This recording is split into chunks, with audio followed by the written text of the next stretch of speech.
A broken crayon can still color. Kahit na po ang sirang Crayola o pangulay ay makakakulay pa rin. Ang ibig po sabihin nito, hindi nakakabawas sa ating pagkatao ang ating lungkot, ang ating pagkabigo, ang ating pagkakamali o paghihirap. Remember, it is just a bad day. It is not a bad life.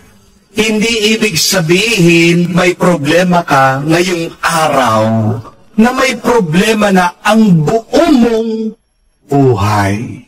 Pangit lang ang araw mo ngayon.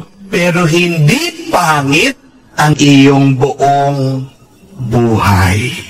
Dahil tandaan mo, kapatid, ang buhay na yan ay galing sa Diyos at ang buhay na yan ay pabalik sa Diyos.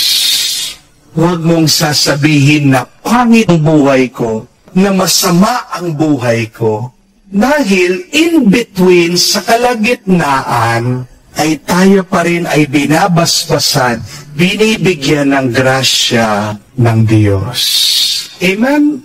Minsan, may mga ibang tao na feeling nila dahil malungkot sila ngayon, may takot sila, nabigo sila, o nagkasala sila, na wala ng kwenta ang buhay nila. May kabutihan pa rin sa iyo, kapatid. Kahit na may masamang nangyayari ngayon sa buhay mo.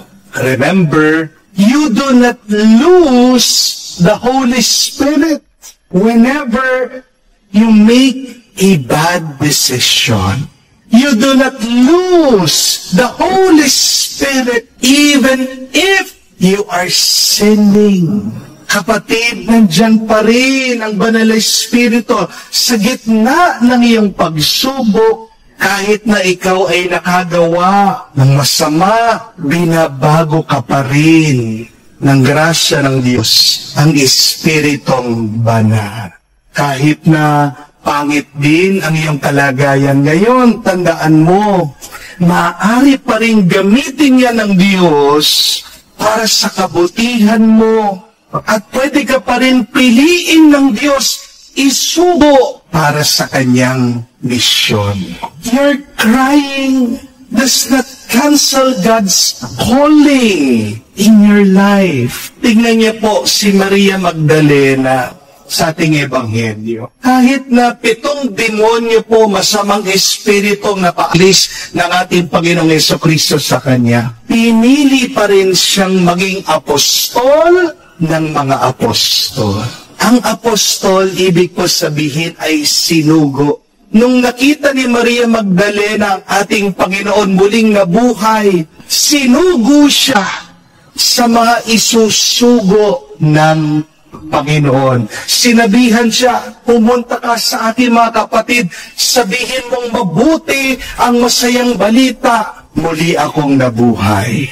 Kahit na umiiyak siya, kahit na malungkot siya, siya'y pinadala ng ating Panginoon. Dala-dala ang masaya at mabuting balita. See there, my dear friends, our brokenness do not hinder our blessedness. Kahit na marupok ka, kapatid, paniwalaan mo, mapalad ka pa rin. Amen?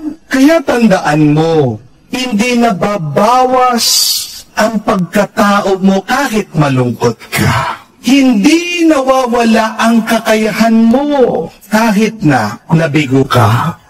At hindi nababawas ang pagmamahal ng Diyos sa iyo kahit na nagkamali ka. When you feel sad, it is not the end of the world. When you feel broken, it is not the end of your story. When you fail, it does not mean you are defeated.